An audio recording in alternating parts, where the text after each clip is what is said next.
House Democrats are challenging the contents of the memo and drafting a rebuttal of their own. Representative Adam Schiff expected to officially request the release of the Democratic memo later today. Joining us right now to talk more about that is Fox News senior judicial analyst, Judge Andrew Napolitano. Judge, good to see you. Good morning. Good morning, Maria. Well, based on what we're seeing out of the FBI, it's pretty clear that there were a handful of people in leadership position trying to put their fingers on the scale around the election. Well, there's no question that there were people in the FBI who did not want Donald Trump to be president and who probably used the powers of office, which we have given to them, for an inappropriate purpose. That, unfortunately, is not what Bob Mueller is investigating. Maybe he is investigating it now, and it certainly warrants investigation. When I sat here, Lee said to me, "What do you think of the memo?" And my initial response was, I think they overpromised and under-delivered with respect to how incendiary it might be and how outrageous the behavior might be. FISA is a flawed product. It is flawed because it takes place in secret. There's nobody there on the other side to argue against it. And the Congress purported to change the standard for signing search warrants from what the Constitution requires, probable cause of crime, to its 1978 FISA Act standard of probable cause of communicating with a foreign person. So was there evidence that Carter Page was communicating with a foreign person? Yes. Under FISA, that's enough to get the warrant to surveil. Even if I'm talking to my cousins in Florence about making mozzarella, as opposed to talking to a foreign agent about doing something illicit, the very fact that it's a communication between an American and a foreigner is enough under FISA, not under the Constitution, but under FISA to justify the surveillance. That's what we see manifesting right before our eyes. You just said FISA, the process of FISA, there's nobody on the other side to argue the other side, which is all the more reason the FISA court needs all the information. And the Democrats did not give this little, very important point that one of the main pieces of evidence that they were using to get that warrant to spy on an American citizen, that piece of evidence was paid for by Hillary Clinton and the Democrats. Well, we're going to find, and they did not tell the judge that. Here's the problem when you have a massive amount of underlying data, tens of thousands of pages. The pages consist of transcripts of telephone calls, copies of text messages, copies of emails, and other fiber optic information that's stored or transmitted over the internet. And people can cherry pick from there to make their case.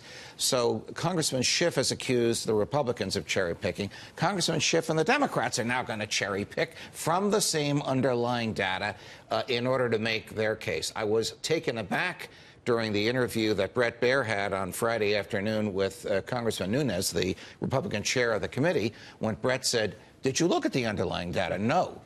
Did you actually see the FISA application that you're claiming didn't mention the origin of this report? Well, no, I didn't.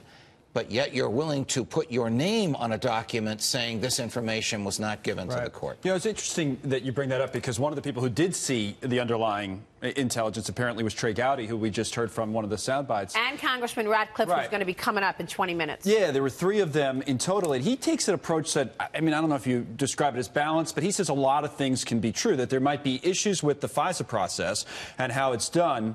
But to the president's claim over the weekend that this memo somehow vindicates him, he also says that's not true. You can still have a Russia investigation and problems in the FISA process. Connell, I fully agree with Congressman Gowdy, and he is one of the drafters of the report. You are the best interviewer around, but my suggestion is ask Congressman Ratcliffe if other information was given to the FISA court in order, which is one judge, in order to get the judge to sign the warrant in addition to the Yahoo story, or a summary of the Yahoo story, and a summary of the dossier. He said it was I asked him that yesterday. He said it was largely based on the dossier. Was there other information? Largely, there was other things, but he said it was largely based on the dossier. So listen, I'm sound asleep at 3 in the morning, and the courthouse calls me and says, "Judge, you've got emergent duty this week, and the state police are at the concierge at your apartment building.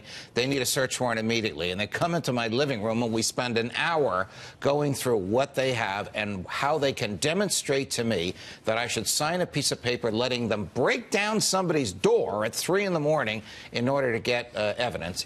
It's a give and take and a give and take, and I am satisfied that it is more likely than not that behind that door is evidence of a serious crime.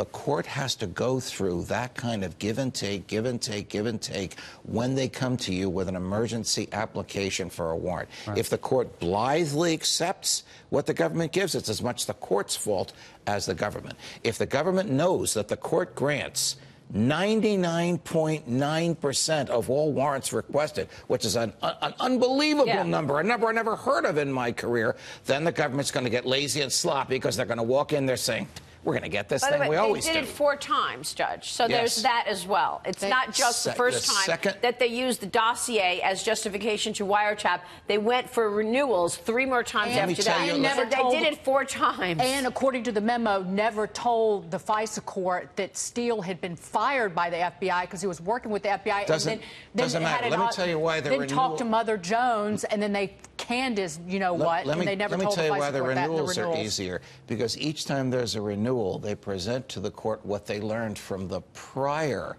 wiretap. And whatever Page was saying, he was saying it to Russian officials.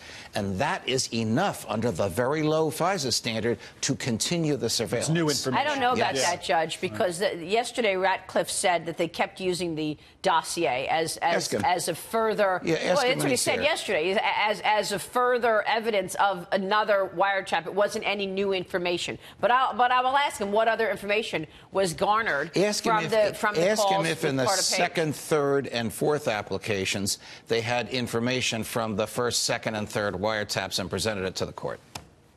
That's interesting. The president just tweeted, by the way. We want to get this out. Here's what the president is saying this morning about Congressman Adam Schiff. Little Adam Schiff, who is desperate to run for higher office, is one of the biggest liars and leakers in Washington.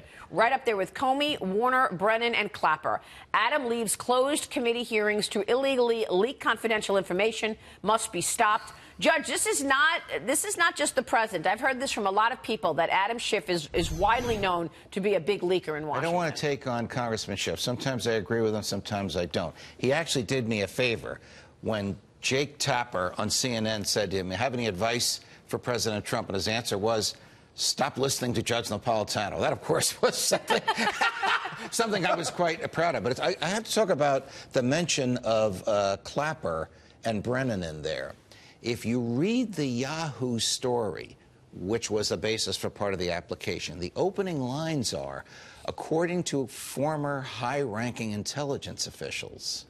Who would that have been but Clapper and Brennan? Right. Were they leaking information to Michael Isikoff at Yahoo, and was that information making its way into the application for the FISA without mentioning their names because they are notorious anti-Trump people? That was one of the pieces of evidence, the Yahoo intel. report. Yeah, yes. The Yahoo report was part of the evidence. So again, it's all based on the dossier. The Yahoo story was based on the dossier. The dossier was the justification to get the warrant. It's all connected. And there's no new information. The Yahoo story was leaked to Isikoff by the preparer of the dossier. To your point, even if there was other evidence used to get this FISA warrant, the surveillance warrant, it still appears as if the FBI was being used as a tool by anti-Trump actors to surveil an American citizen. It shows such a cavalier attitude, such a disrespect for civil liberties that FISA should be re-examined. Yeah. All right, Judge. Great insights as always. Thank you, Judge Andrew Napolitano.